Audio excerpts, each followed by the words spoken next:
You walk along the narrow, muddy road. As the last light of the sun fades behind the trees, the air grows cool against your skin, and you pull your wool cloak a little tighter around your shoulders. Your feet feel the soft earth beneath you. The sound of your steps is the only thing you hear for a long while. Just the soft pressing of your boots into the damp ground and the gentle whisper of the wind moving through the tall grass on either side of the road. Then you see it, a small glow in the distance, warm and orange and flickering, like a heartbeat against the darkening sky. It is the forge. You have been walking for hours. Your legs are tired. Your shoulders ache from the weight of the day. But the sight of that light brings a quiet comfort to your chest. You slow your pace and let your eyes rest on the glow. It pulses gently, rising and falling like breath, like the village itself is breathing in the evening air. As you draw closer, the path widens, and you see the shape of the smithy taking form against the twilight. It is a low building with a steep roof made of wooden shingles. The walls are rough timber darkened by years of smoke and rain. The door is open, wide and welcoming, and from within comes the warmest light you have ever seen. It spills out across the ground like liquid honey, golden and deep, calling you forward. You step closer and feel the first wave of warmth against your face. It is not the harsh heat of the midday sun. It is the gentle radiating heat of a fire that has burned all day long, steady and patient and alive. You pause at the threshold, your hand resting on the worn wooden frame of the door. The wood is smooth, polished by the touch of countless hands over countless years.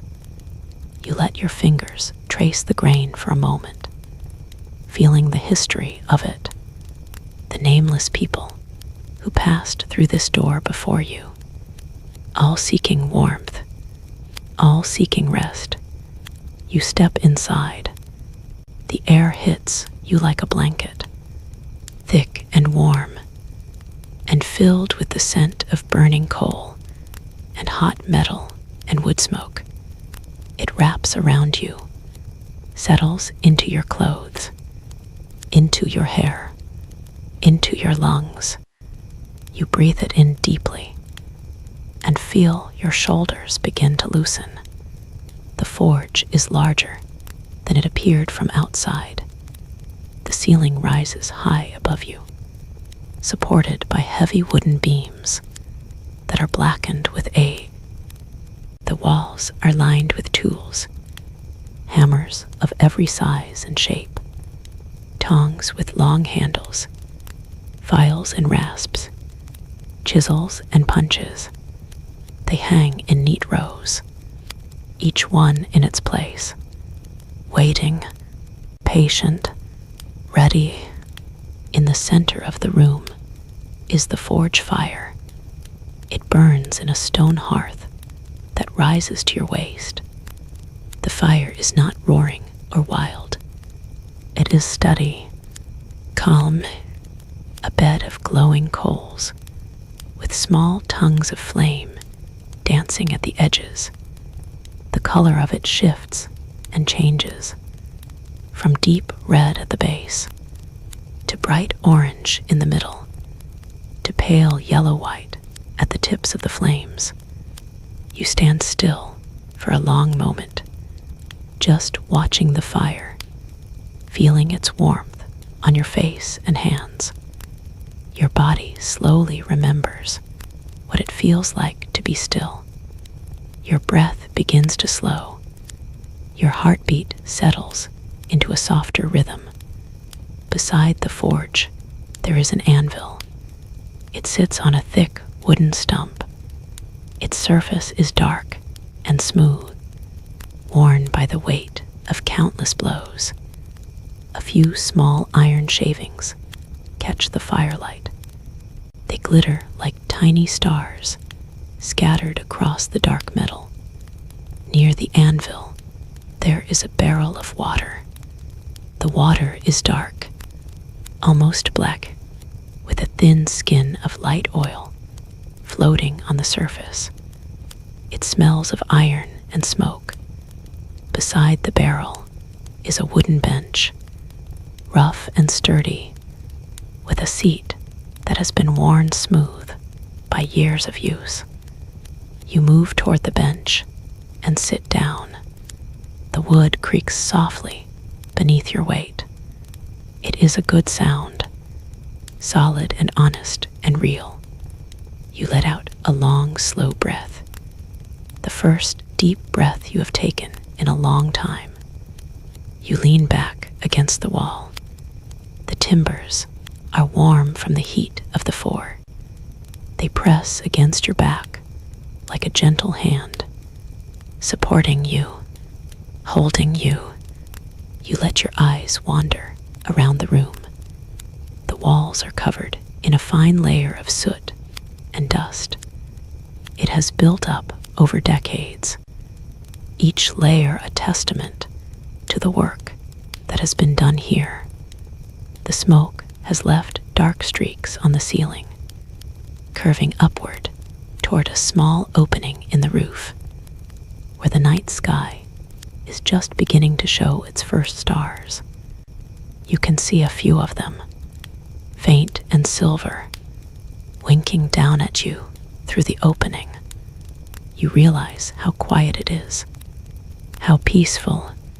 The only sounds are the soft crackle of the fire, the occasional pop of a coal, and the slow, steady rhythm of your own breathing. You notice a small window set into the wall. It is shuttered, but a thin line of deep blue light shows through the crack. The last of the twilight. You think of the village outside, the small cottages, the narrow lanes, the sound of the stream that runs through the center of town. But here, in this warm room, all of that feels far away. You feel safe, wrapped in warmth, held by the thick stone walls. There is a small shelf beside the forge. On it sits a clay cup, empty, and a small wooden box. You wonder what it contains, but you do not feel the need to know. Not right now. There will be time for curiosity later. There will be time for all of it later. For now, there is only this moment, this room, this fire, this warmth. You close your eyes for a moment and feel the heat on your eyelids. It is a deep red glow that you can see even with your eyes closed. It pulses gently, like a heartbeat, like the earth itself is breathing beneath you. You open your eyes again and look at the fire. The coals glow and shift, small orange veins of light moving through the dark mass, as if the fire is alive, as if it is watching over you. You feel the weight of the day slowly lifting from your shoulders. It flows out of you like water, draining away into the warm air. The sounds of the forge are like a soft lullaby. The crackling coals, the gentle hiss of steam, the distant sound of the wind passing over the roof. It is the sound of safety, the sound of home. You do not know how long you sit there. Time moves differently in this place. It stretches and slows, becomes thick like honey. You are aware of the sky outside growing darker, the stars becoming brighter, the air inside the forge growing warmer as the night deepens. It is a good feeling, a feeling of being held, of being cared for by a place that has stood for generations, a place that has seen 1,000 nights like this one. You let your head rest against the warm wooden wall and feel the last of your tension melt away. There is nothing to do here, nothing to accomplish, nothing to prove, only the fire, only the warmth, only the long, quiet night stretching out before you. You are safe, you are warm, you are home. The forge breathes around you, steady and slow, and you breathe with it, in and out, in and out. Your eyelids grow heavy. The firelight softens to a golden haze. The sounds of the room become a gentle murmur. You feel yourself sinking deeper into the warmth, deeper into the stillness, deeper into the quiet peace of this ancient place. And you know, with a certainty that settles into your bones, that you can stay here as long as you need. The night is long, the fire is warm, and you are finally, completely at rest. You let your eyes move slowly across the room, not looking for anything in particular, just letting the shapes and shadows drift past your vision, like clouds moving across a quiet sky. The firelight moves with a life of its own. It shifts and sways, casting long dancing shadows across the rough timber walls. The shadows stretch and contract with each flicker of the flame. They are like silent companions, moving with you, breathing with you.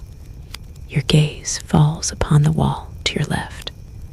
It is covered in tools, hundreds of them, each one hanging from its own iron hook.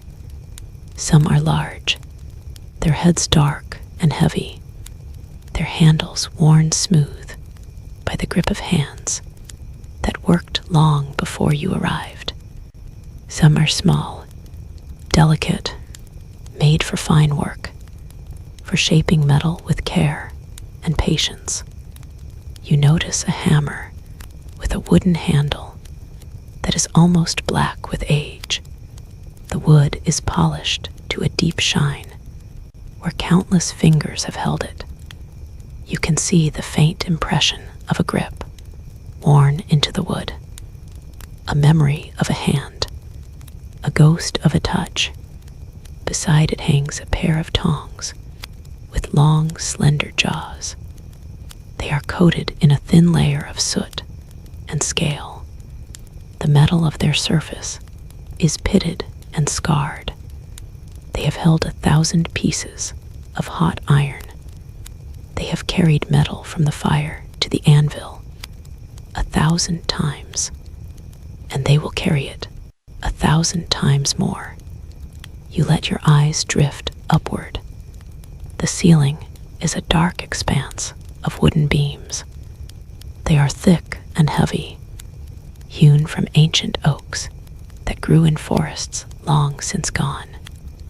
You can see the marks of the broad axe on their surface, the rough shapes left by the hands that shaped them.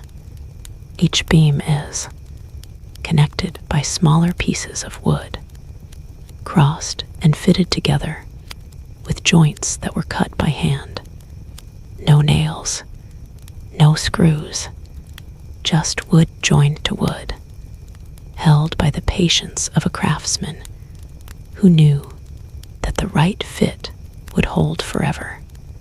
The dark beams are covered in a layer of soot and dust, and gray and soft. It has settled over the years, each day adding another layer, like the rings of a tree, recording the passage of time. In the corners of the ceiling you see cobwebs, delicate and intricate. They hang like tiny lace curtains, catching the firelight and glowing for a moment before fading back into shadow. A spider moves slowly across one of them, patient, unhurried. It pauses in the center of its web and sits perfectly still. You wonder how long it has lived in this warm room, how many nights it has watched the fire burn, how many travelers it has seen sit on this bench. You let your eyes drift down the wall to your right. The stone of the forge hearth rises in a solid mass.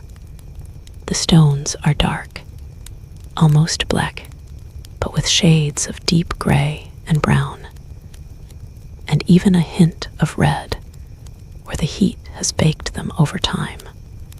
The mortar between them is crumbling in places, but the wall still stands strong. It has held the fire for 100 years, and it will hold it for 100 more. You notice a small crack in one of the stones, a fine line that runs from top to bottom, and you imagine the heat that must have caused it, the intense, unfathomable heat of 1,000 fires, pressing against the stone, day after day, year after year. You look at the fire itself. It is a bed of coals now, glowing deep orange and red, with small blue flames flickering at the edges. The coals shift and settle. A soft shower of ash falls from their surface.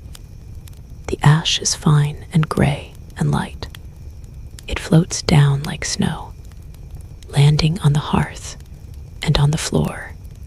You watch it fall, and your breathing slows even further. Above the fire, there is a chimney. It is made of stone, rough and wide.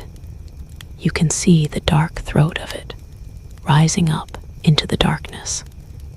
And if you listen closely, you can hear the soft whisper of air moving up through it, pulling the smoke away, carrying it up into the night sky. You think of that smoke rising, passing through the roof, spreading out into the cold, dark air, mixing with the stars, becoming part of the night. The thought feels comforting, like you are connected to something larger, something that stretches far beyond this warm room. Your eyes move to the floor. It is made of packed earth, hard and smooth from years of footsteps. The surface is dark, almost black, but here and there you see small patches of lighter color, where the soil is fresh or where something has been spilled. There are tiny flecks of iron scattered across the floor, dark and shiny. They catch the firelight and gleam like scattered seeds. You see the imprint of a boot, a deep print with a clear edge, and you wonder who made it. A traveler like you, or the smith himself, or a farmer from the village, bringing his horse to be shod. The floor is covered in a thin layer of ash and dust. It is soft beneath your feet. You shift your weight slightly and feel the dust move beneath your boots.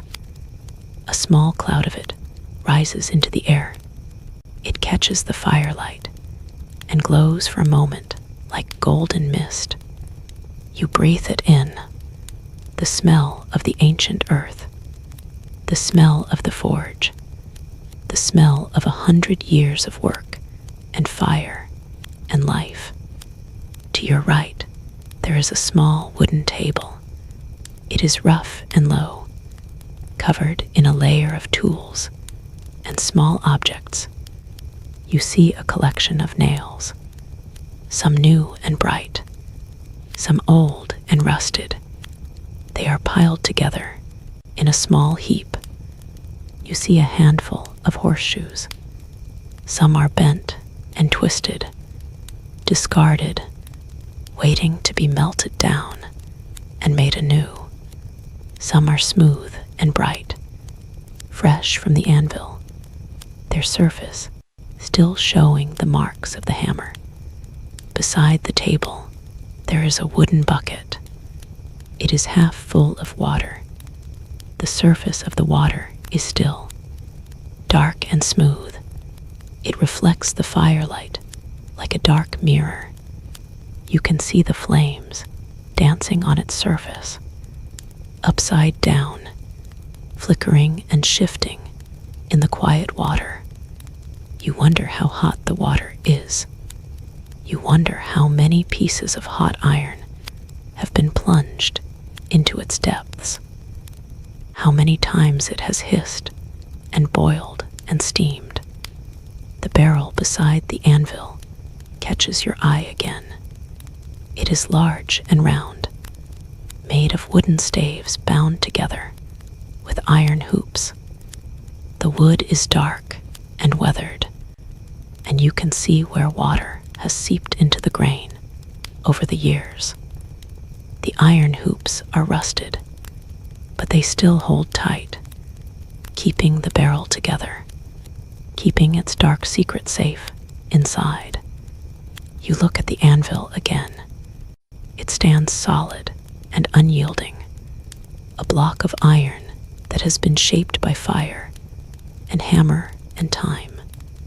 Its surface is smooth, almost polished, but you can see the marks of 1,000 blows. The face of the anvil is covered in small dents and divots, each one a record of a hammer that struck true, each one a piece of history pressed into the metal. The horn of the anvil curves upward, smooth and elegant. It catches the firelight and gleams like a dark jewel. You wonder how many horseshoes have been shaped on that horn, how many curves have been bent around its smooth surface, how many hands have held the iron against it, and you feel a deep respect for this simple object, a block of iron, a tool of the trade, a silent witness to the work of 1,000 days. You look at the wall behind the anvil. It is covered in charcoal drawings, faint and faded. You can make out the shape of a horse, and a bird, and a circle that might be the sun. They are old, very old, drawn by hands that have long since turned to dust.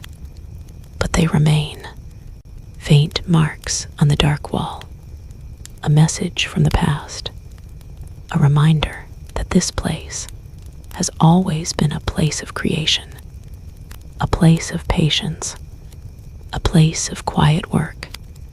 Your eyes move slowly back to the fire.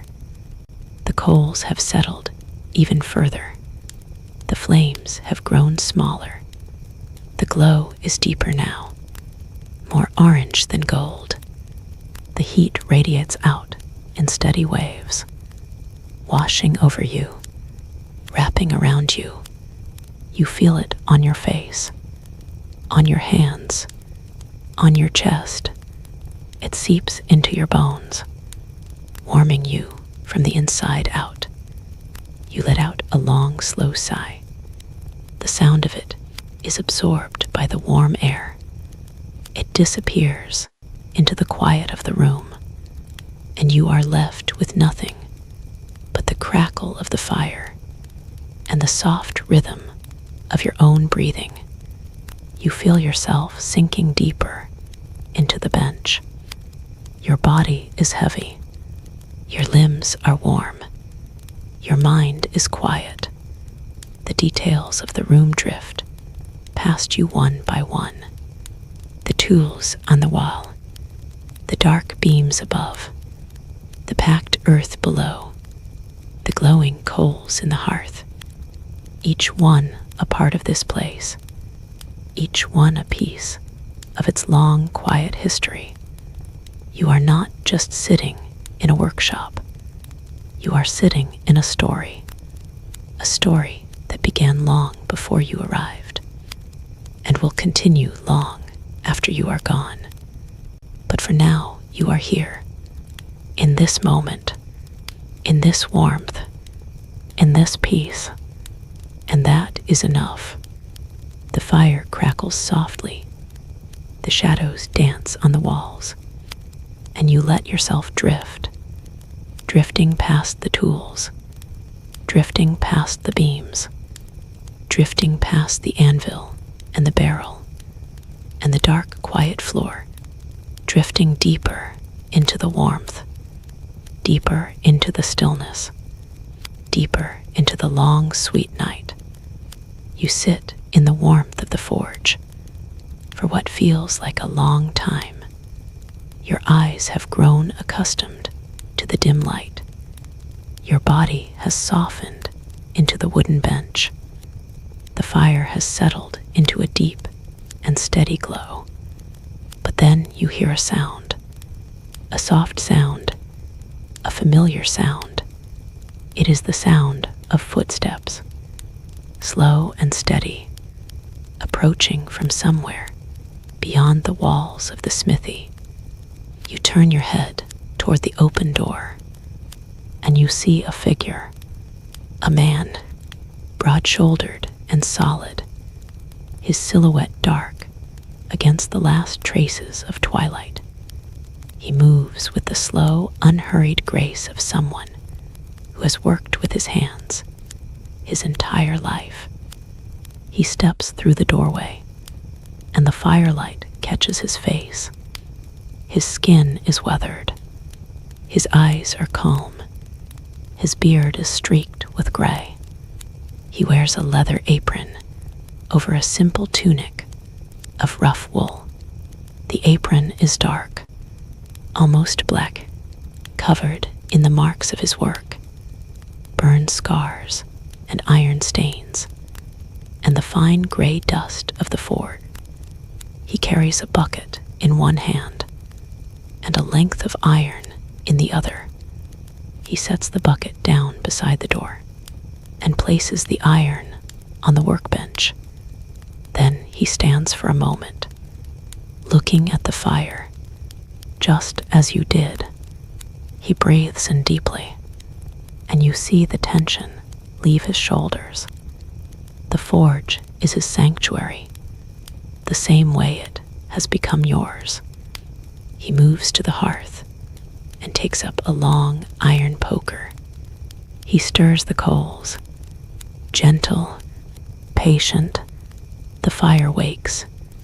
Small flames rise up, golden and orange.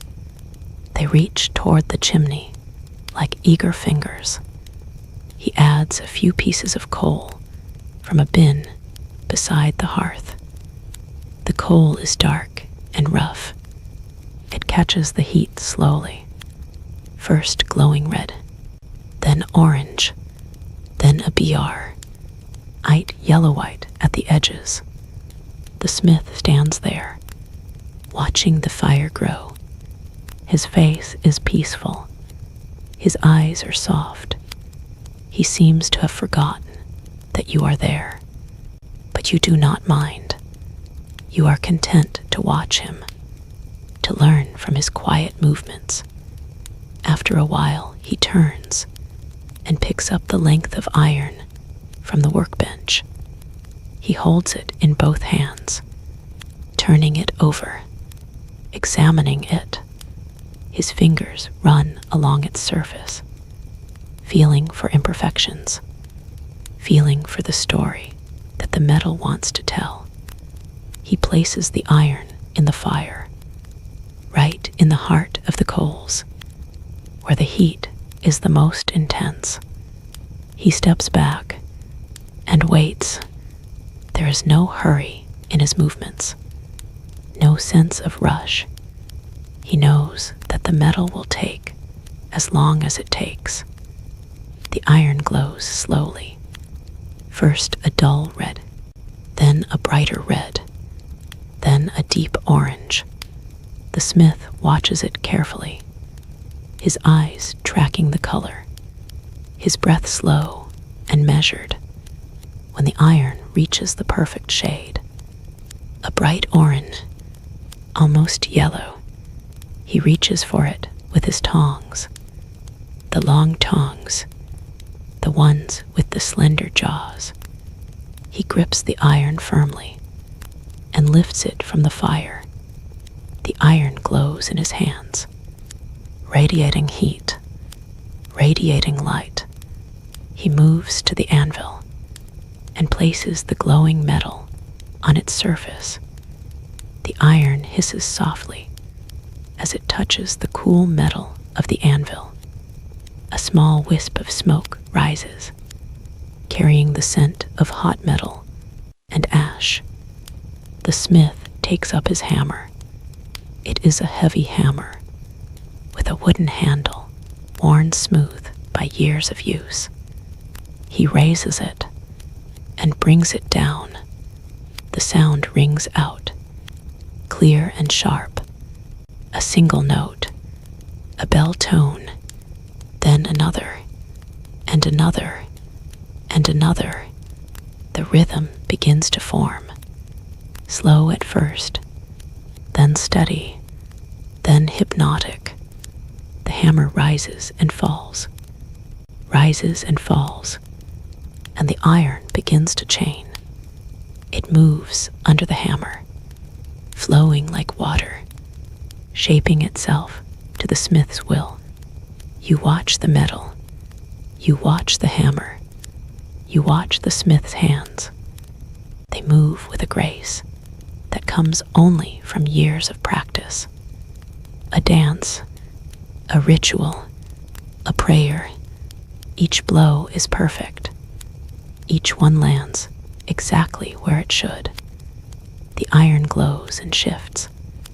The hammer sings, and you feel yourself falling into the rhythm. The sound of the hammer is like a heartbeat, steady, constant, reassuring. It fills the forge, fills your ears, fills your chest. You feel your own breath begin to match its rhythm. In and out, in and out. With each blow of the hammer, you let go of a little more tension. With each ring of the metal, you sink a little deeper into the warmth. The smith works on, patient, unhurried. The iron slowly takes shape under his hands. A curve begins to form, then another, the shape of a horseshoe emerging from the glowing metal. He works the iron with care, turning it, striking it, shaping it. There is no rush, no deadline, just the work, just the rhythm, just the patient transformation of raw metal into something useful, something beautiful, something that will carry a horse through the village streets, will carry a farmer to his fields, will carry a traveler to his home. Each horseshoe carries a story, and each story begins here, in the heat of the fire, in the rhythm of the hammer, in the careful hands of the smith. He works for what feels like a long time. The fire crackles, the hammer sings, the iron glows and cools and glows again. You watch the process with a quiet fascination, the way the metal moves, the way it responds to the hammer, the way the smith reads it.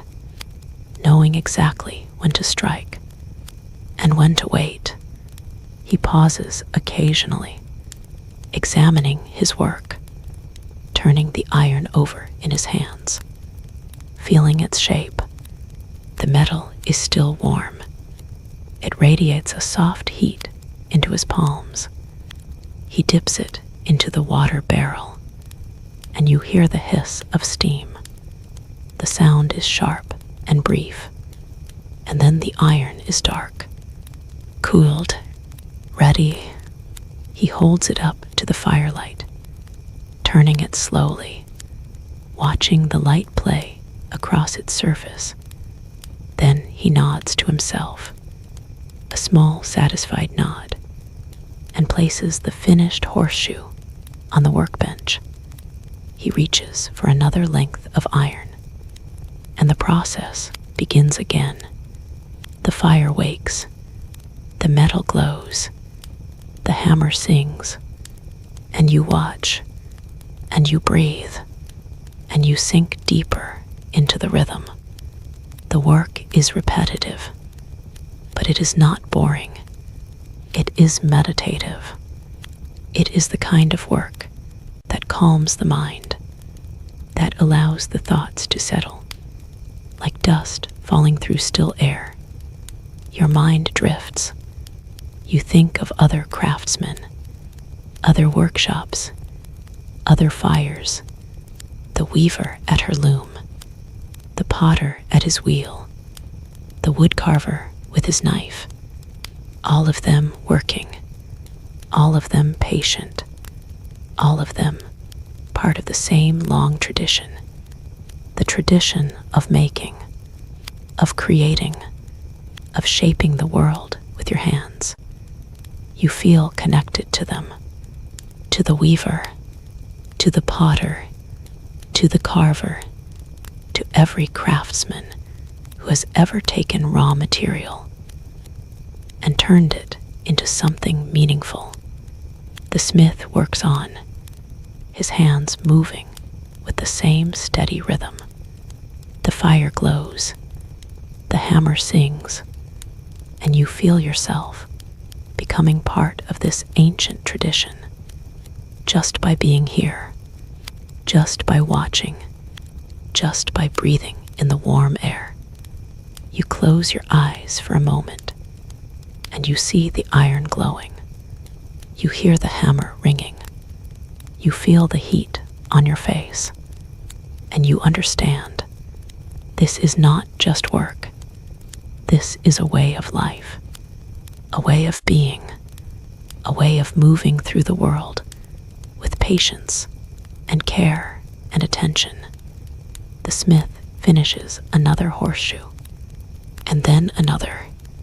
He works through the evening, the fire never fading, the rhythm never breaking, and you sit in the warmth, watching, breathing, drifting. The night stretches on, and the forge holds you, cradles you, carries you deeper and deeper, into the quiet, into the peace, into the long, dark, beautiful night. The smith works for a long time. His hammer rises and falls with the same steady rhythm. The fire glows and fades and glows again. The iron takes shape under his hands, horseshoe after horseshoe, each one perfect, each one waiting for the hoof that will carry it through the mud and stone of the village roads. But eventually, the rhythm slows. The hammer rests.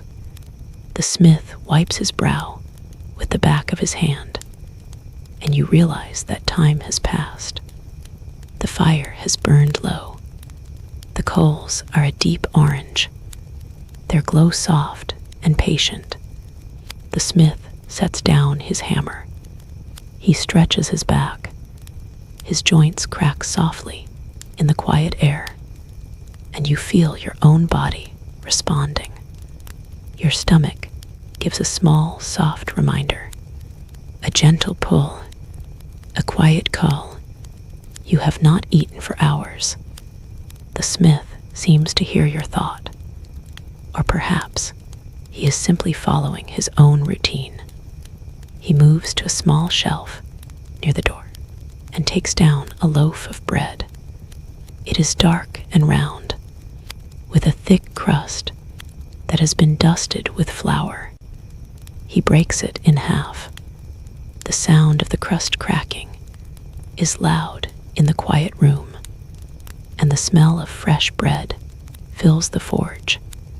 It mixes with the scent of smoke and iron and creates something new, something warm, something deeply comforting. The smith brings half the loaf to you. He holds it out, his hand steady and open. You take it from him. Your fingers brush against his rough skin, and you feel the warmth of the bread, the warmth of the fire, the warmth of his silent kindness. You nod your thanks, and he nods back. A small gesture, a quiet exchange. He returns to his place by the fire and breaks off a piece of the bread for himself. He does not eat quickly. He eats slowly, savoring each bite, his eyes resting on the fire. Lost in thought, you follow his example. You tear off a piece of the bread and place it in your mouth. It is dense and chewy, with a deep, nutty flavor. The crust is hard, but the inside is soft. It fills your mouth with warmth. You chew slowly, letting the taste settle, letting the food nourish you. Beside you on the bench, you see a small clay cup. You had not noticed it before. It is simple and unglazed, the color of the earth. The smith sees you looking at it, and he points to a small wooden bucket near the wall. Water, fresh and cool. You rise from the bench. Your legs are stiff from sitting, but the stiffness fades as you move. You walk to the bucket. It is heavy with water. The surface is dark and still. A ladle sits on the rim. You dip it into the water and lift it to your lips. The water is cold, so cold that it makes your teeth ache for a moment. But it is good. It is pure. It is the taste of the earth itself. You drink deeply and feel the water flow through you, waking you up, refreshing you. You return to the bench and settle back into the warmth. The bread is still in your hand. You break off another piece and eat it slowly, as the smith did, as you settle back into the rhythm of the evening. A sound reaches your ears, a soft sound, a gentle sound. It is the sound of hooves. You turn your head toward the open door, and you see a shape in the darkness. A horse, a tall, dark horse, with a white star on its forehead. It stands just outside the door, patient, waiting. The smith sees it tea. Oh, and he smiles, a small, quiet smile. He rises from his stool and walks to the door. He speaks softly to the horse, words you cannot quite hear, but the tone is gentle, familiar. The horse steps forward and enters the forge. Its hooves make a soft sound on the packed earth floor. It stands in the warm glow of the fire, its eyes soft and calm. The smith runs his hand along the horse's neck, his fingers finding the places where the animal likes to be touched. The horse leans into him, a small gesture of trust.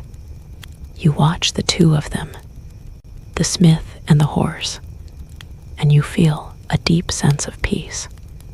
This is a partnership, a bond that has been built over many years.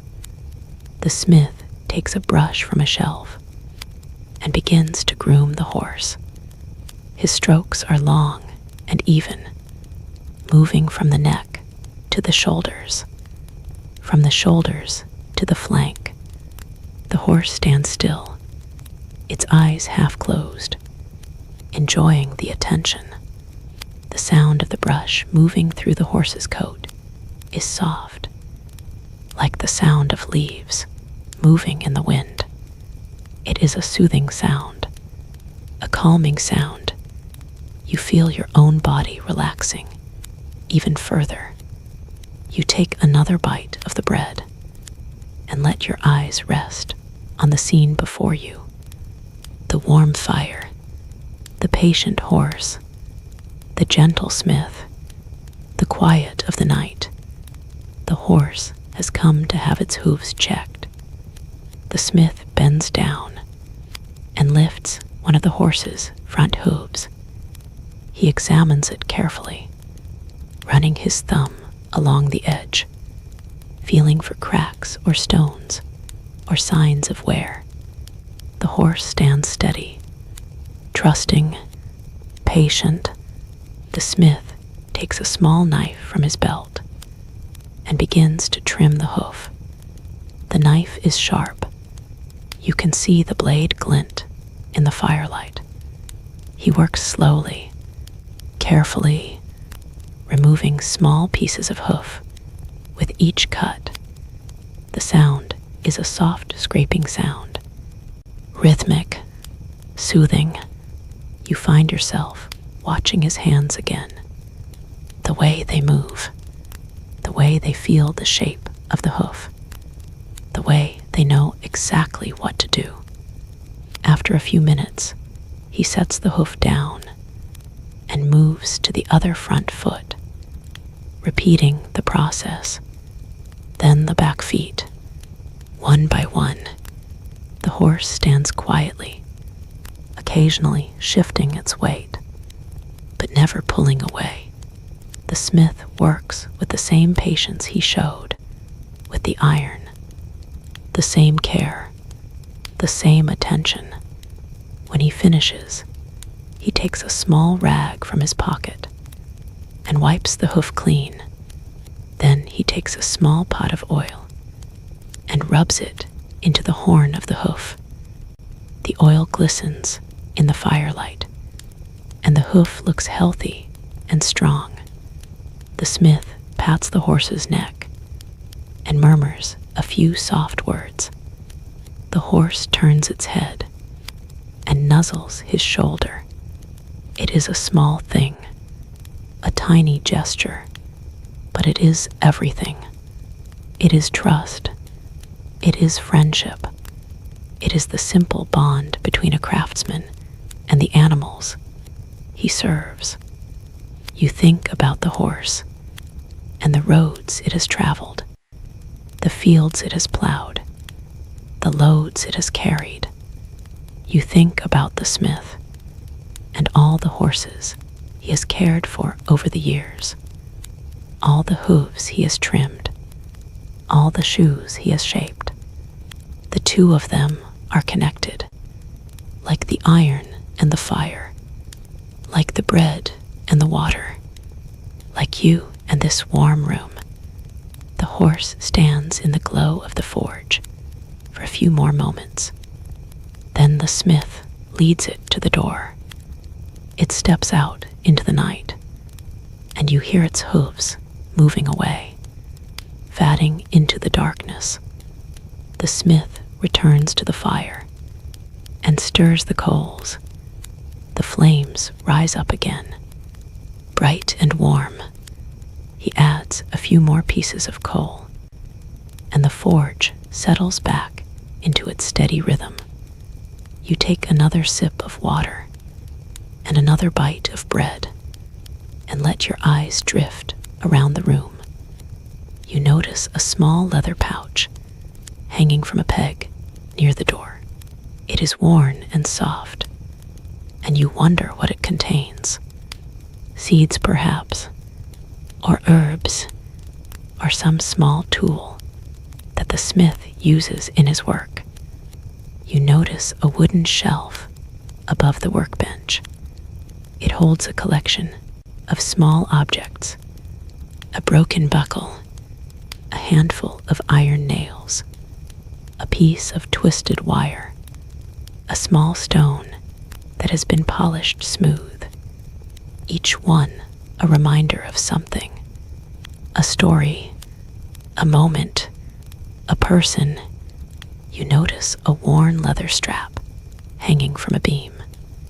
It is long and dark with age, and you imagine the hands that have held it, the horses that have worn it. You notice a small clay pot, its surface covered in a fine network of cracks. A piece of string is tied around it, holding it together, and you think about the beauty of broken things, the way they are still useful, the way they still have value. You let your eyes rest on the fire again. The coals have settled into a deep glow. The flames are small. The heat is steady and soft. The smith has returned to his workbench. He is working on a small piece of iron, a hinge perhaps, or a latch. His movements are slow and deliberate, his hands steady and sure. You think about all the things that are made in this place: the shoes for the horses, the hinges for the doors, the nails for the barns, the tools for the fields, each one a small piece of the world, each one shaped by fire and iron and patience. You think about the food you have eaten, the bread that was baked in a village oven, the water that was drawn from a village well, all of it connected to this place, all of it part of the same web. You think about the horse that just left, and the farmer it belongs to, and the fields that farmer plows, and the wheat that grows in those fields, and the bread that was made from that wheat. It all comes back to the fore, to the fire, to the hands of the smith. You take a deep breath and let it out slowly. The air is thick with warmth and smell and quiet. You feel full, not just of bread and water, but of something deeper, something that fills the spaces inside you. A sense of belonging, a sense of peace, a sense of being exactly where you are supposed to be. The smith works on, the fire glows, and you sit in the warmth, letting the night carry you, letting the quiet hold you, letting the forge become your home. The fire has settled into a deep and steady glow. The coals are no longer bright orange. They are a soft, deep red, like the heart of a dying ember. The flames have faded to small blue tongues that dance at the edges, and the heat has softened to a gentle warmth that wraps around you like a blanket. You realize that the night has grown deeper. The darkness outside the door is absolute. There are no more sounds from the village. No voices, no footsteps, no distant barking of dogs. Only the soft crackle of the fire and the slow rhythm of your own breathing. You look toward the small window, the one with the shutters. The thin line of blue light that you saw earlier is gone, replaced by a deep black, the color of the space between the stars. The smith has finished his work. He has set down his tools and is now sitting on a stool beside the hearth. His eyes are closed. His face is peaceful. He is resting. His hands lie still in his lap. His breathing is slow and deep. You feel a sense of stillness settle over the room, like the last notes of a song fading into silence. Your eyes drift upward to the small opening in the roof, the opening that lets the smoke escape, the opening that lets the stars in. You had forgotten about the stars, but now they are there, a handful of them, small and silver, winking at you from the deep black sky. As you watch, they seem to grow brighter. The longer you look, the more you see. A few scattered specks at first, then dozens, then hundreds. They are like tiny seeds scattered across the dark soil of the night. Each one a small promise, a small light, a small reminder of the vastness above. You find yourself drawn to them. Your eyes cannot look away. The stars are not moving, but they seem to pulse, a slow and gentle rhythm, like the heartbeat of the universe. You think of the travelers who have seen these same stars, the merchants on the roads, the farmers in their fields, the monks in their monasteries, the shepherds on the hills, all of them looking up, all of them seeing the same lights, all of them feeling the same quiet wonder. The stars connect them, connect you, connect everyone who has ever walked the earth. Your breath slows even further. Your chest rises and falls in time with the pulse of the stars. You feel small, but not in a way that is frightening. It is a comforting smallness, a feeling of being part of something larger than yourself, something ancient, something eternal. The smith stirs. He opens his eyes and follows your gaze upward. He looks at the stars for a long moment, and then he speaks. His voice is soft, like the sound of dry leaves moving in the wind. He says that he has seen those stars every night for 40 years. He says that they never change. He says that they are always there, even when the clouds cover them, even when the fire burns bright, even when the day is long and hard. They are always there, waiting, patient, constant. You do not say anything. There is nothing to say. You just look at the stars and feel their light settle in to your chest. The smith rises from his stool. He moves to the door and stands there, looking out at the night. The darkness beyond the threshold is deep, but the stars above are bright. They reflect in his eyes, two small points of light in the dimness of the forge.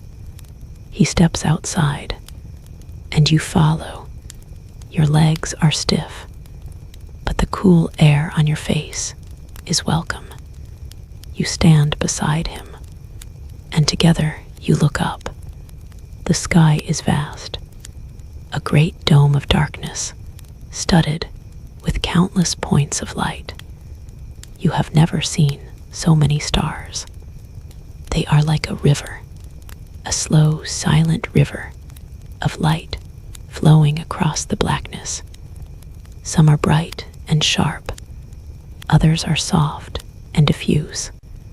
Some are white, some are blue, some have a faint golden tin. They are all beautiful. They are all perfect. You You feel the cold air on your skin, but the warmth of the forge is still in your bones. It radiates out from your chest, keeping you comfortable, keeping you safe. The smith points upward. He shows you a pattern in the stars, a constellation. He does not use the names that you know. He has his own names, the ones that his father taught him, and his grandfather before that. The names of the old ones, the ones who walked these roads long before villages were built, long before the forge was lit. The names are unfamiliar, but they sound right in his deep, quiet voice.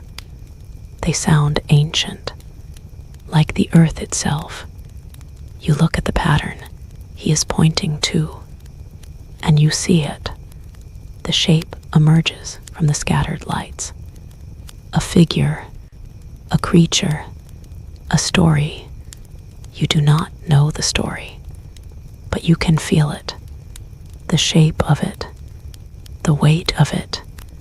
A story that has been told 1,000 times. A story that will be told 1,000 times more. The smith points to another pattern, and another. He shows you the shapes in the stars, the stories they hold, the lessons they carry. He speaks of the changing of the seasons, the planting and the harvest, the warmth and the cold, all of it written in the stars, all of it remembered. You listen, and you learn, and you feel the night wrap around you like a cloak. The stars above are bright. The air is cool. The silence is deep. You do not need to speak. You do not need to do anything. You just stand and look and breathe. After a while, you return to the fort. The warmth welcomes you back. It wraps around you again, familiar and kind. You settle back onto the bench and let your eyes close. The image of the stars remains behind your eyelids, a soft glowing pattern that drifts and shifts. You think of the stories the smith told, the constellations, the ancient names, the endless sky.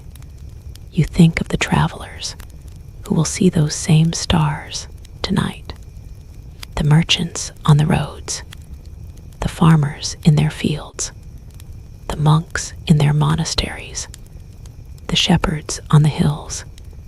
They are all looking up. They are all connected. They are all part of the same great pattern. The forge is quiet. The fire is low. The stars are bright above. And you are here, in the warmth, in the stillness, in the heart of the night. You feel yourself drifting. Your thoughts become soft and scattered, like the stars themselves, scattered across the darkness. There is no rush, no urgency, no need to hold onto anything. You let your thoughts drift. You let your breath slow. You let the night take you. The fire crackles softly. The smith has returned to his stool. He is still. His eyes are closed. His face is peaceful. You are both sitting in the quiet, both held by the warmth, both watching the same night unfold. You think of the stars again, the thousands of lights, the millions of years of light, traveling across the vast dark spaces, reaching your eyes, reaching your heart. You think of the stories they hold, the names they carry, the history they remember, and you feel small again, but comforted, held by something larger, something eternal. something that has always been there and always will be. You let out a long, slow breath and let the stars fill your mind. Their light seeps into you, soft and silver and endless. You are no longer in the fort. You are no longer in the village. You are floating among the stars, drifting through the vast dark spaces, being carried by the quiet rhythm of the universe.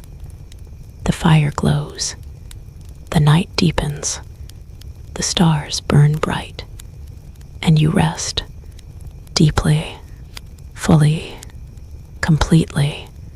The stars continue to burn above the small opening in the roof. They are patient, they are constant, they are always there. You watch them for a long time, feeling their light settle into your chest like a quiet song. The smith stirs beside you. He has been sitting so still for so long. You had almost forgotten he was there. But now he rises from his stool. He stretches his arms above his head. His joints crack softly in the quiet air. He walks to the fire and stirs the coals. The flames rise up, golden and warm. They cast their light across the room, and the shadows begin to dance again. The smith picks up his hammer. It is a familiar motion, one you have seen many times now. He holds it in his hand, feeling its weight, feeling its balance. He reaches for a piece of iron, one that has been sitting on the workbench, cold and dark, waiting. He places it in the fire, right in the heart of the coals, and waits. His eyes watch the metal. His breath is steady. His body is still. The iron glows slowly. First a dull red, then a brighter red, then a deep orange. The smith reaches for his tongs. His fingers find them without looking. They know the shape of them, the weight of them, the way they feel in his hand. He lifts the glowing iron from the fire and moves to the anvil. The metal hisses softly as it touches the cool surface. A small wisp of smoke rises and disappears into the darkness above. The hammer rises and falls. The sound rings out, a single clear note, then another, and another, and another. The rhythm begins, slow at first, then steady, then hypnotic. You have heard this rhythm before.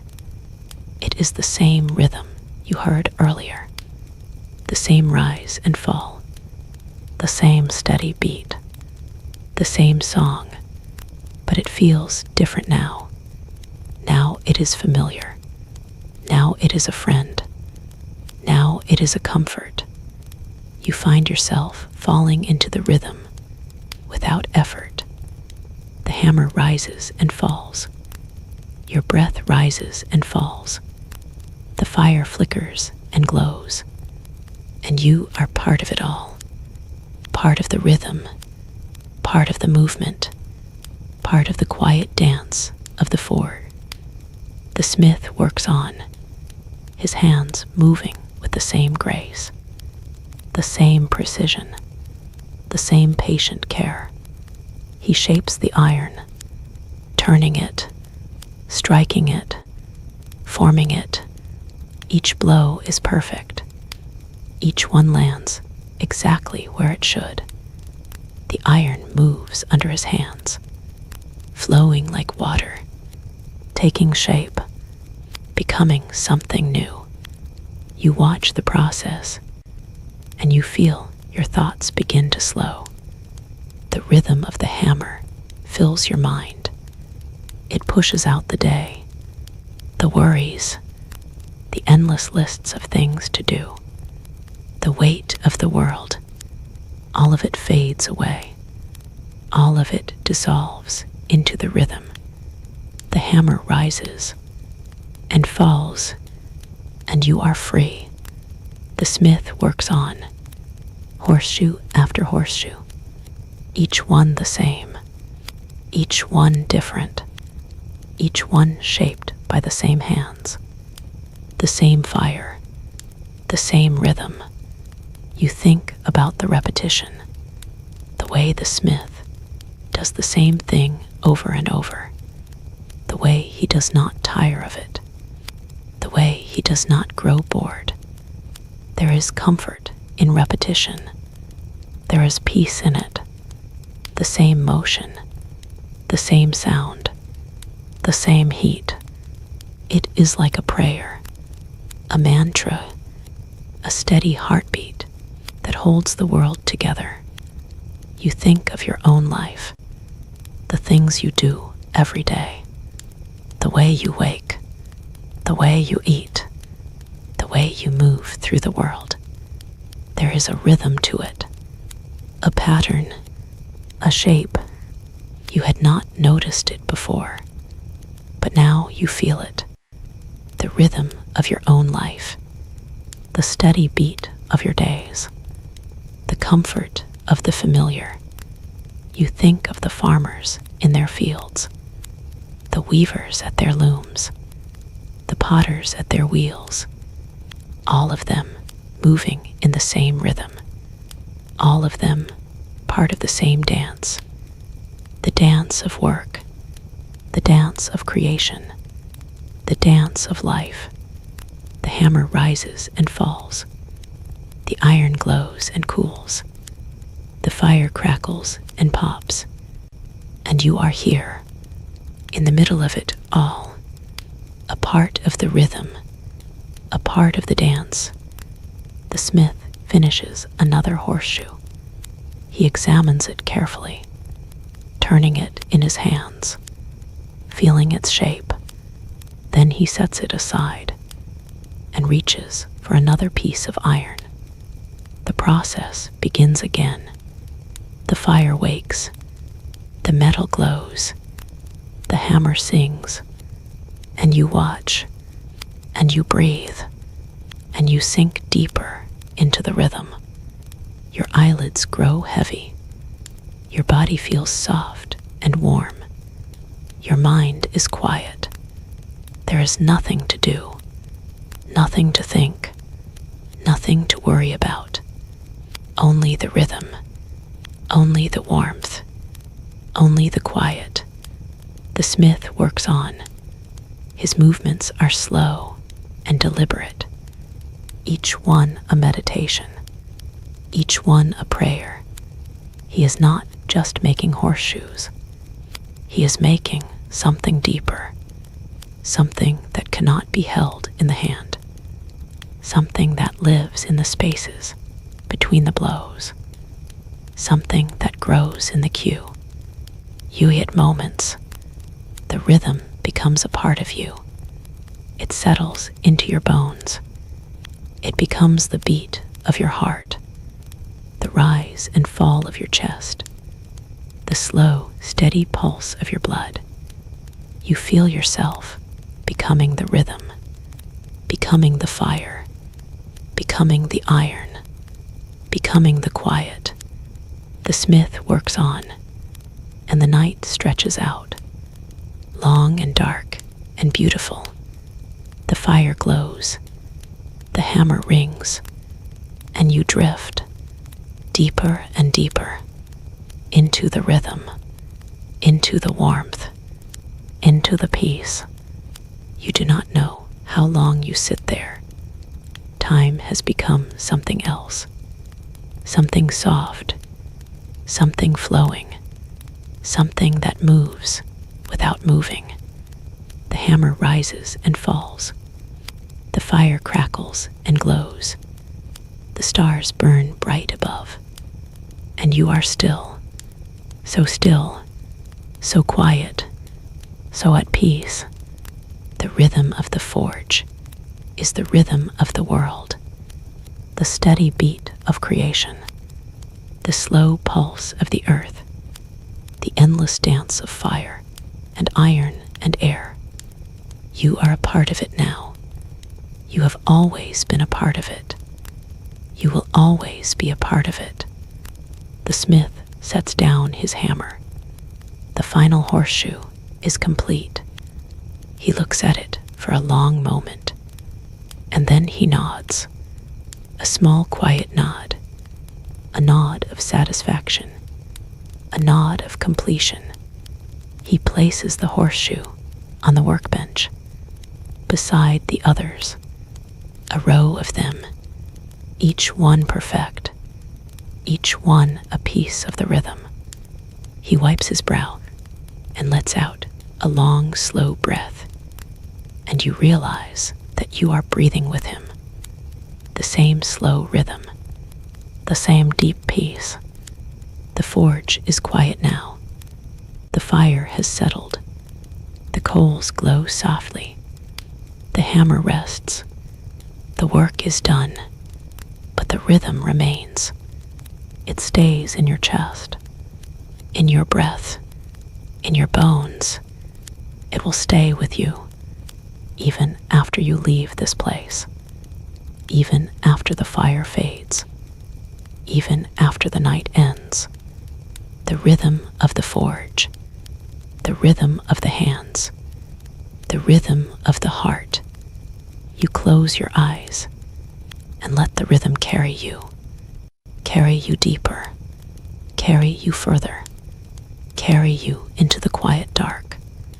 The night is long, the fire is warm, the rhythm is steady, and you are finally, completely, at rest. The forge is quiet now. The fire has settled into a deep and steady glow. The hammer rests on the workbench. The iron has cooled. The work is done. But something remains. Something that cannot be seen or touched. Something that lives in the air, in the warmth, in the space between your breaths. The smith sits on his stool, his hands resting on his knees, his eyes looking into the fire. He is not looking at anything in particular. He is simply looking, simply being, simply present. You watch him, and you feel the stillness he carries. It is not the stillness of emptiness. It is the stillness of fullness, the stillness of a man who has done his work, who has given his best, who has nothing left to prove. You find yourself sitting in the same stillness, your hands resting on your knees, your eyes looking into the fire, your breath slow and deep. The silence between you is not awkward. It is comfortable. It is the silence of two people who understand each other without words. After a long time, the smith speaks.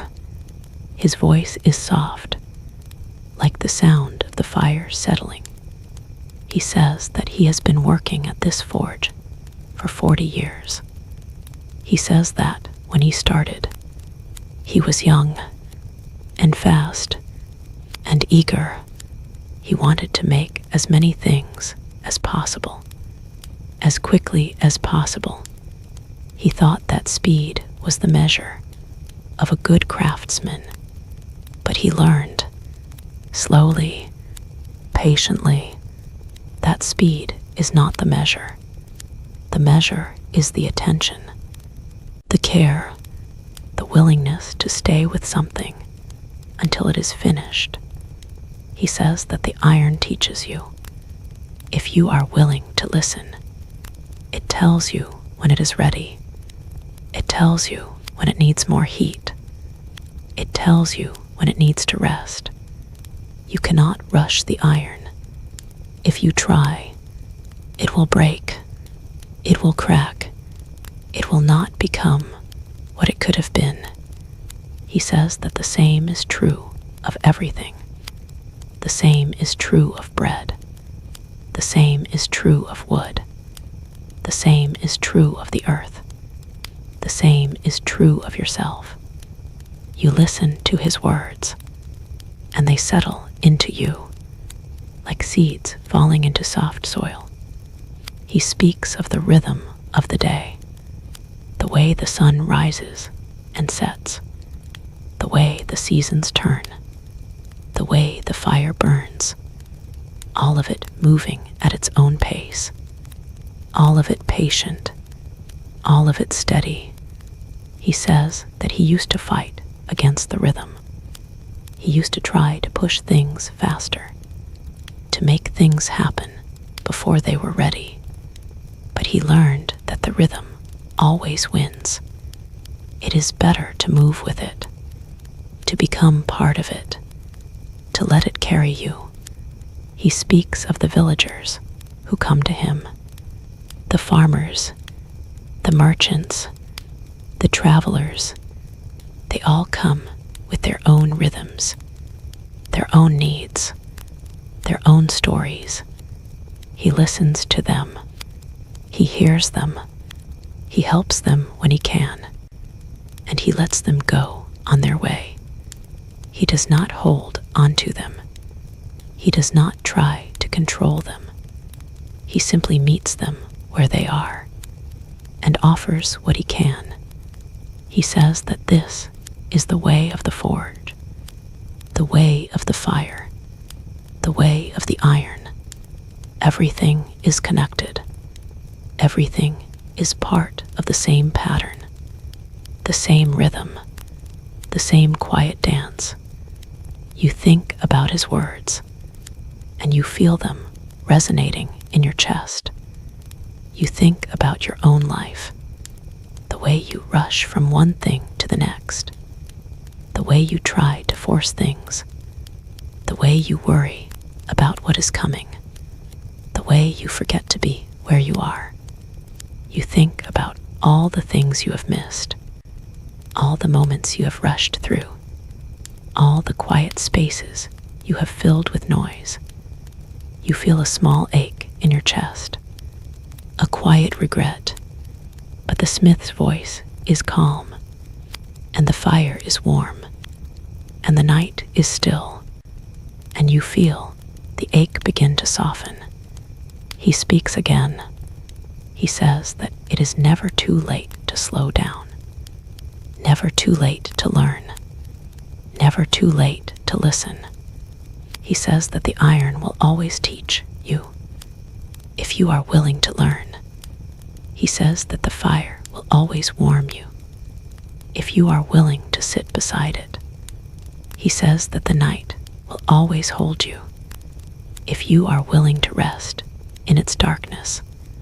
His words are simple, but they carry a depth that you cannot fully grasp. Not yet, but you feel them. You feel their truth, their weight, their quiet power. You sit in the silence for a long time, letting the words settle, letting them become part of you. The fire crackles softly. The shadows dance on the walls. The stars burn bright above. And you are still, so quiet, so present. You think about the work of the forge, the way the smith moves, the way he handles the iron, the way he waits. You think about the patience it takes, the willingness to stay with something, to see it through, to give it the time it deserves. You think about the beauty of that patience, the beauty of a life lived in rhythm, the beauty of a hand that knows its work, the beauty of a heart that is not in a hurry. You feel a shift inside you, a softening, a release. Something that has been tight for a long time begins to loosen. You feel your shoulders drop, your jaw unclench, your breath deepen. The smith is still. His eyes are still on the fire. His face is peaceful. He does not look at you. He does not need to. He knows that you are understanding, knows that you are learning, knows that the night is teaching you the way it has taught him, the way it has taught everyone who has sat in this warmth. You think about all the people who have sat in this fort, all the travelers, all the villagers, all the seekers. They have all come with their own burdens, their own questions, their own aches, and they have all left a little lighter, a little quieter, a little more at peace. The forge does not change them. It does not need to. It simply holds them while they change themselves. You feel grateful, grateful for this place, grateful for this warmth, grateful for this quiet, grateful for the smith and his patient hands, grateful for the fire that burns without asking. You do not know what will come tomorrow. You do not know what the day will bring. You do not need to know. The night is here. The fire is warm. The silence is deep. And you are present, fully present, completely present. The smith speaks one last time. He says that the forge will always be here, that the fire will always burn, that the door will always be open. He says that you can come back any time, any night, any season. He says that the rhythm will always be waiting, the rhythm of the hammer, the rhythm of the fire, the rhythm of the quiet. He says that all you have to do is slow down and listen, and the forge will speak to you. You nod, a small quiet nod, a nod of understanding, a nod of gratitude. The smith smiles, a small quiet smile, and returns his gaze to the fire. You sit together in the silence. Two people, one fire, one night, one rhythm. The hours pass, or maybe they do not. Time is different here. It is softer, more fluid, more forgiving. You feel yourself drifting, drifting into the quiet, drifting into the warmth, drifting into the rhythm. The fire glows, the night deepens, the stars burn bright, and you rest, not in sleep, not in waking, but in something in between, something that is both, something that is neither, something that is simply here, now, at peace. The forge holds you, cradles you, keeps you safe. The smith is still, the fire is still, the night is still, and you are still, a part of it all, a part of the quiet, a part of the rhythm, a part of the endless, gentle turning of the world. You feel yourself sinking deeper, deeper into the warmth, deeper into the stillness, deeper into the quiet. The fire crackles softly. The stars burn bright. The night is long, and you are home. A sound reaches you through the quiet of the forge. It is a soft sound, a whisper at first, but it grows. It becomes a low moan, a deep breath that moves across the roof of the smithy. You lift your head, and you listen. The sound is the wind. It has risen while you were sitting in the warmth. It moves through the trees, beyond the village. It bends the branches. It rustles the dry leaves. It carries the scent of rain and earth and distant places. You feel the forge shift around you. The fire responds to the wind. The flames lean to one side, then the other.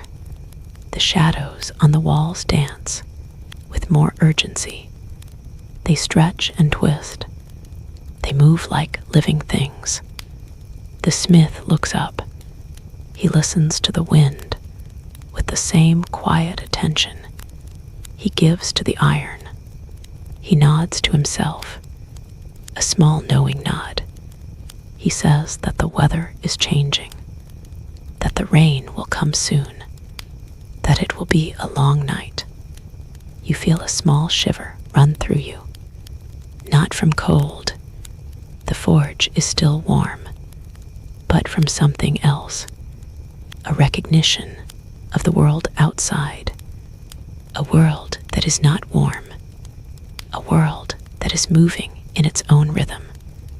The smith rises from his stool. He walks to the door and stands there, looking out into the darkness. You rise too. Your legs are stiff, but you want to see. You want to feel the change.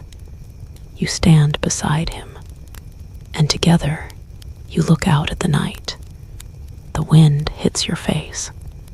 It is cold, colder than you expected.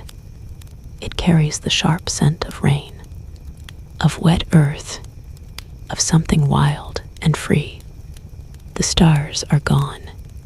Clouds have moved in. They are low and dark. They cover the sky. They hide the lights that were so bright just a short time ago. The wind moves through the village. You can hear it in the eaves of the cottages, in the branches of the trees, in the dry grass along the road. It is a sound that carries no threat, but it carries a reminder that the world is large, that the night is vast, that you are small, but the warmth of the forge is at your back, and you feel safe. You feel held.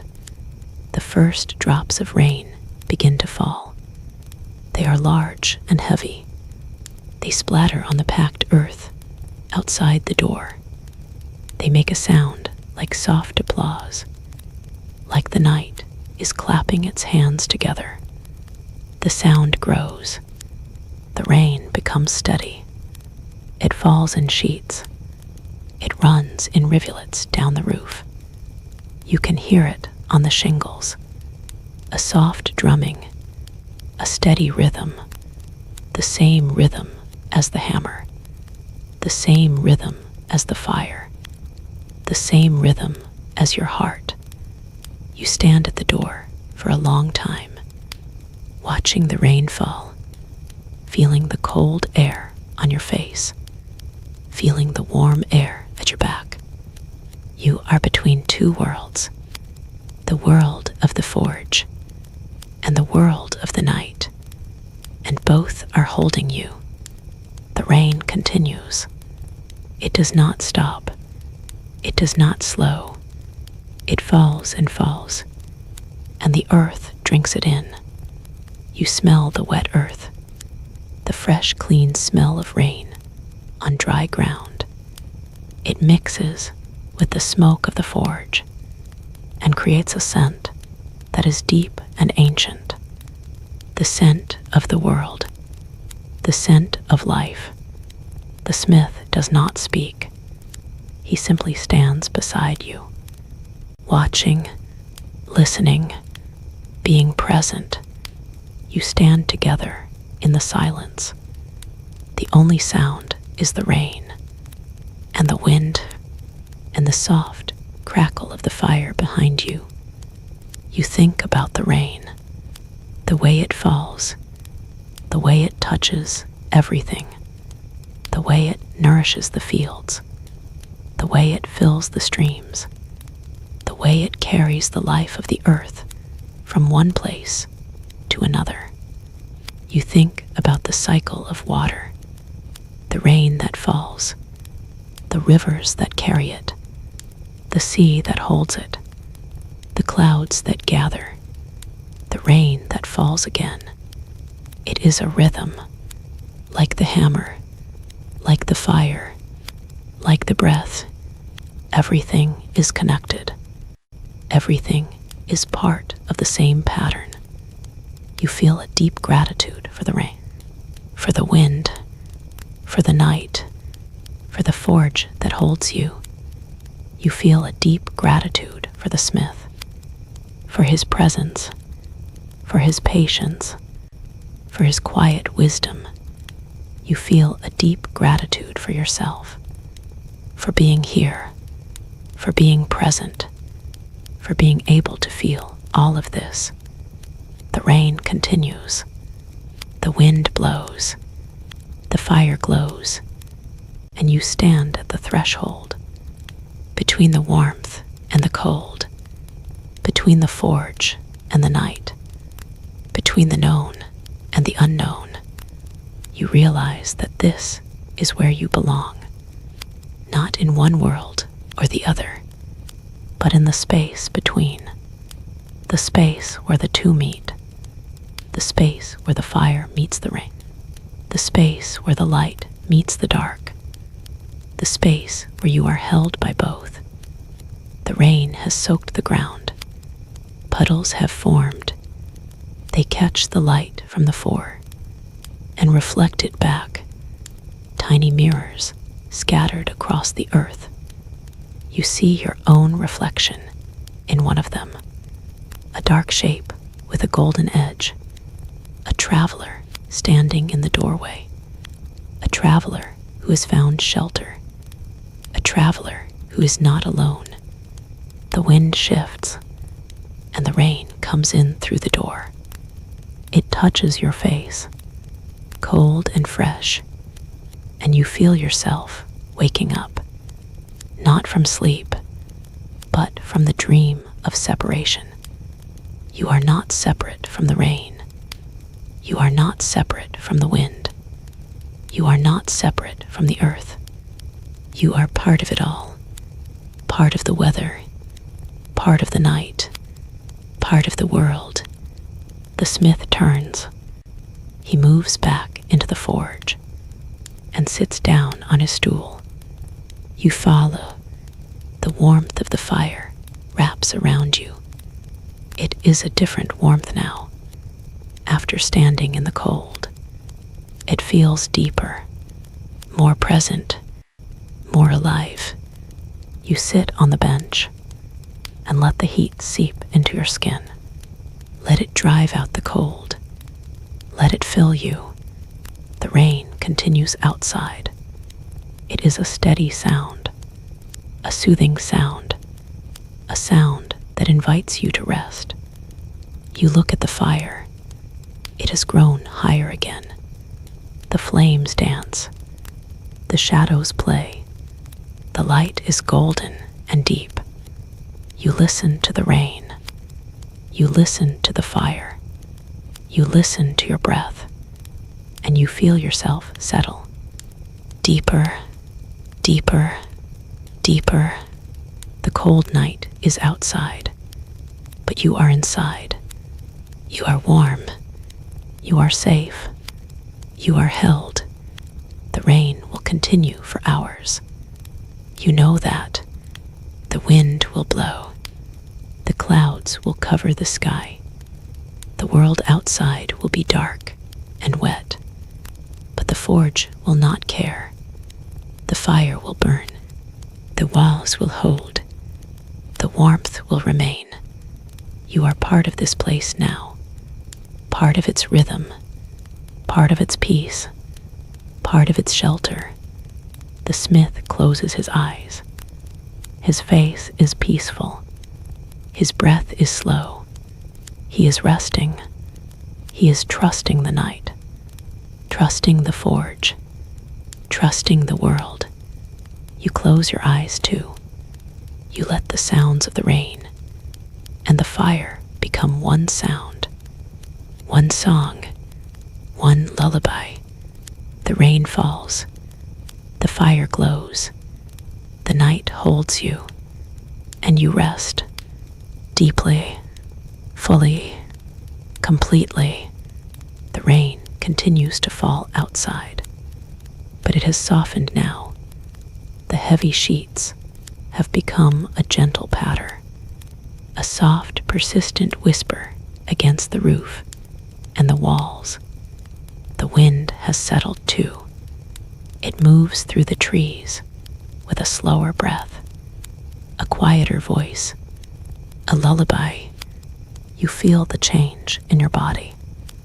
A deep heaviness has settled into your limbs. Your arms rest on your knees. Your head is heavy. Your eyes are soft. The fire has burned low. The flames are small. The coals are a deep red. They glow like the heart of the world. Steady, patient, warm. You look at the fire, and you do not see the flames. You see the color, the deep orange-red of a dying ember, the color of comfort, the color of safety, the color of sleep. Your eyelids are heavy. They want to close. They want to rest. You let them fall, just for a moment, just to feel the darkness behind them. The darkness is not empty. It is filled with the glow of the fire, a soft, warm glow that pulses with the rhythm of your breath. You open your eyes again and look at the smith. He is still on his stool. His eyes are closed.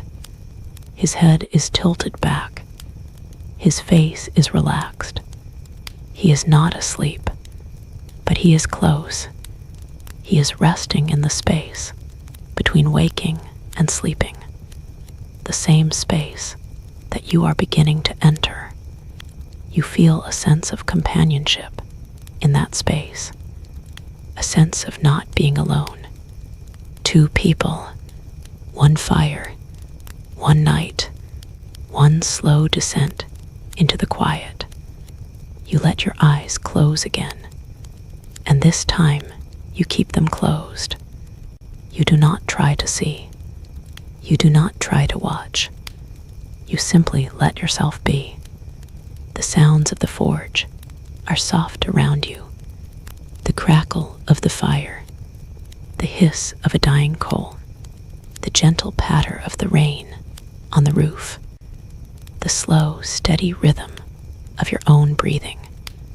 They blend tojeth, or they become one sound, a single note, a hum, a drone, the sound of the night, the sound of the world, the sound of safety. You feel yourself sinking, not into sleep, not yet, but into a deep state of rest, a state where the thoughts begin to slow, where the worries begin to fade, where the body begins to release its hold. Your shoulders are soft. Your jaw is unclenched. Your hands are open and still. You feel the warmth of the fire on your face, a gentle warmth, a caress. It moves across your skin like a soft hand. It tells you that you are safe. It tells you that you can let go. You feel the wood of the bench beneath you, the rough surface, the smooth, worn seat. It holds you. It supports you. It does not ask anything of you. You feel the fabric of your tunic against your skin, soft and warm. It has absorbed the heat of the forge. It feels like a second skin, a layer of comfort. You feel your breath moving in and out, slow, deep, Steady. Each breath is a wave. Each wave carries you a little further, a little deeper, a little closer to the edge. You think of the stars, the ones you saw earlier, the ones that are now hidden behind the clouds. But you know they are still there. They are always there, even when you cannot see them. You think of the patterns they make, the shapes the smith showed you, the stories they carry. You think of the travelers who have seen those stars, the merchants, the farmers, the monks, the shepherds. You think of all the nights they have spent, all the fires they have sat beside, all the quiet hours they have passed, and you feel connected to them, connected through the night, through the warmth, through the slow descent into sleep. You feel yourself drifting, not moving, not going anywhere, but drifting like a leaf on a slow river, like a cloud in a quiet sky, like a thought that has no destination. The sounds of the forge grow softer. The crackle of the fire is farther away. The patter of the rain is a distant whisper. Your breath is the only thing that remains. In and out, in and out. You are aware of your body, but it feels distant. It feels like something that belongs to someone else, someone who is far away, someone who is at peace. You feel your thoughts begin to soften. They lose their edges. They become gentle. They become vague. They drift past you like shapes in the fog. You do not hold onto them. You do not try to follow them. You let them come, and you let them go. You are not thinking. You are not feeling. You are simply being, existing, resting. The fire glows behind your closed eyes. A soft, warm light that fills the darkness. It moves and shifts. It is alive. It is breathing with you. You feel a sense of trust, a sense of surrender. You are giving yourself to the night, to the warmth, to the quiet. You are not fighting, not resisting, not holding on. You are letting go, slowly, gently, completely. The smith stirs beside you. He shifts on his stool. You hear the soft creak of wood. You hear his breath deepen. He is falling asleep. He is trusting the forge to hold him, trusting the night to keep him, trusting the fire to watch over him. You follow his example. You let your breath deepen. You let your body soften. You let your mind drift. The forge is a sanctuary, a place where the world cannot reach you, a place where the only thing that matters is the warmth and the quiet and the peace. You are safe here. You are held. You are loved. You feel a sense of gratitude rise up from your chest. Not a thought, not a word, but a feeling, a warm feeling that spreads through you, like the heat of the fire, like the warmth of the earth. It fills you, it surrounds you, it carries you. You are grateful for this place, for this night, for this moment. You are grateful for the smith and his patient hands, for the fire and its steady glow, for the rain and its gentle song. You are grateful for yourself, for being here, for being present, for being able to feel all of this. The feeling settles into you. It becomes part of you. It becomes the ground beneath you, the air around you, the fire within you. You feel yourself sinking deeper, drifting further, becoming softer. The edge is close now. You can feel it, a line between waking and sleep, a threshold, a door. You are standing at that door, and it is open. The warmth is on the other side. The quiet is on the other side. The rest is on the other side. You take a step, not with your feet, but with your soul. You step across the threshold, and you feel yourself falling, not into darkness, but into light, a soft, warm, golden light, the light of the fire, the light of the night, the light of sleep. You are falling, but it does not feel like falling. It feels like floating, like being carried, like being held. You are floating on the warmth, on the quiet, on the peace. Your breath is slow. Your body is still. Your mind is silent. There is nothing left to do, nothing left to think, nothing left to hold on to. You let go, completely, fully, finally. You let go of the day, of the week, of all the days and weeks that came before. You let go of the worry, the fear, the weight.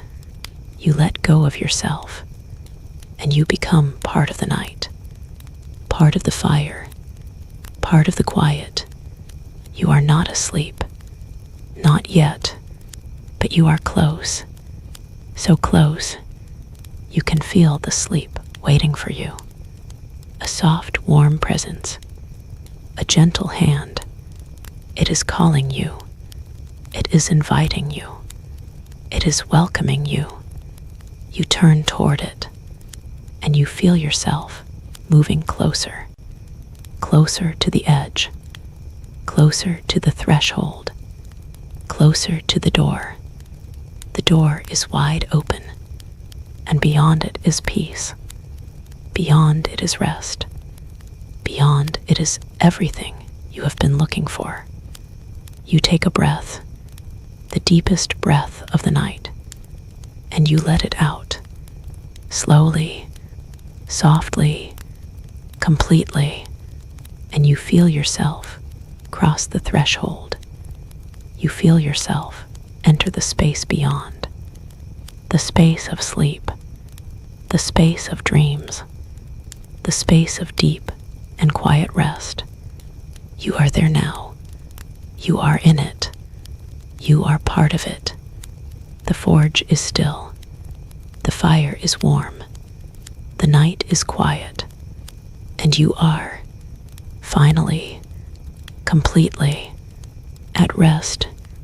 The fire has burned low now. The coals are a soft, deep red. They glow like the last light of a dying sun. The flames have faded to small blue tongues that barely reach above the stone. The warmth is still there, steady and patient, but it is softer now, gentler, like a hand that has been holding you all night and is now beginning to loosen its grip. You are still sitting on the bench. Your body is heavy. Your limbs are soft. Your breath is slow and deep. You have been drifting for a long time, drifting in and out of the space between waking and sleep, drifting through the warmth and the quiet and the peace. But now you feel a shift, a soft awareness that the night is drawing to a close. The rain has stopped. You do not remember when it stopped. You do not remember the last time you heard it. But now there is silence, a deep, thick silence that settles over the forge. The clouds have parted. You can see the stars again. They are brighter than before, clear and sharp and infinite. They look down at you through the opening in the roof. They are like old friends, returning after a long absence. The smith stirs. He opens his eyes. They are soft and peaceful.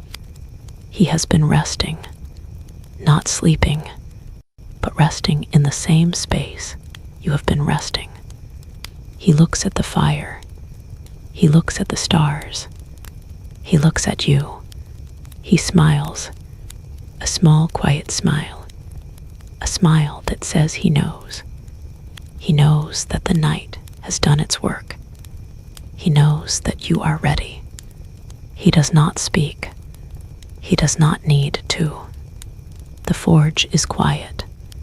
The fire is warm. The night is still, and the time has come. You feel it in your chest. A soft pull, a gentle call, a recognition that the journey is complete. You have arrived. You have settled. You have rested. And now it is time to let go. Completely, finally, fully. You look around the forge one last time. You see the tools on the wall, the hammers and tongs and files. They are silent. They are still. They are at rest. You see the anvil, dark and quiet, its surface smooth and worn. It has held the iron for 1,000 nights, and it will hold it for 1,000 more. You see the workbench, covered in the remnants of the day, the horseshoes, the nails, the small pieces of iron that wait for the morning. You see the dark beams above, the cobwebs in the corners, the fine layer of soot and dust. You see the fire, low and warm, glowing like a heart, beating like a pulse. You see the smith, sitting on his stool, his hands resting on his knees, his eyes looking at the fire, his face peaceful. You see the door, open to the night, the stars beyond, the dark earth, the quiet village. You see it all, and you feel it all, and you know that this is not goodbye. This is not the end. This is a pause, a rest, a moment of stillness before the next journey. The smith speaks. His voice is soft, like the sound of the embers settling. He says that the forge will always be here, that the fire will always burn, that the door will always be open. He says that you can come back any time, any night, any season. He says that the rhythm will always be waiting, the rhythm of the hammer, the rhythm of the fire, the rhythm of the quiet. He says that all you have to do is slow down and listen, and the forge will speak to you. You nod, a small quiet nod, a nod of understanding, a nod of gratitude. You feel a warmth rise up from your chest, not the warmth of the fire, but something deeper, something softer, something that is yours. You are grateful for this place, for this night, for this warmth. You are grateful for the smith and his patient hands, for the fire and its steady glow, for the stars and their ancient light. You are grateful for yourself, for being here, for being present, for being able to feel all of this. You let the gratitude settle into you. You let it become part of you. You let it carry you. You are not leaving. Not yet. You are simply letting go. You close your eyes and you feel the forge around you. The warmth, the quiet, the peace. You feel the night around you. The stars, the darkness, the stillness. You feel yourself between them, held by both, carried by both. You are not asleep, but you are close, so close you can feel the edge, the threshold, the door. The door is open, and beyond it is rest. Beyond it is peace. Beyond it is everything you have been looking for. You take a breath, the deepest breath of the night, and you let it out, slowly, softly, completely. You let it out, and you let yourself go. You let yourself drift, drifting into the warmth, drifting into the quiet, drifting into the peace. You are not going anywhere. You are not leaving. You are simply becoming still, becoming quiet, becoming whole. The fire glows. The stars shine. The night holds you, and you rest, not in sleep, but in the space beyond sleep, the space of deep and quiet peace, the space where the soul rests, where the heart is still, where the mind is silent. You are there now. You are in it. You are part of it. The forge is silent. The smith is still. The night is endless. And you are, finally, completely, at rest. The warmth wraps around you like a blanket. The quiet fills you like a song. The peace settles into your bones. And you let it. You let it all in. You let it all be. You let it all go. The fire will burn. The stars will shine. The world will turn. And you will rest. Deeply, fully, eternally. This is the end of the journey. The end of the night. The end of the telling. But it is not the end of the peace. It is not the end of the warmth.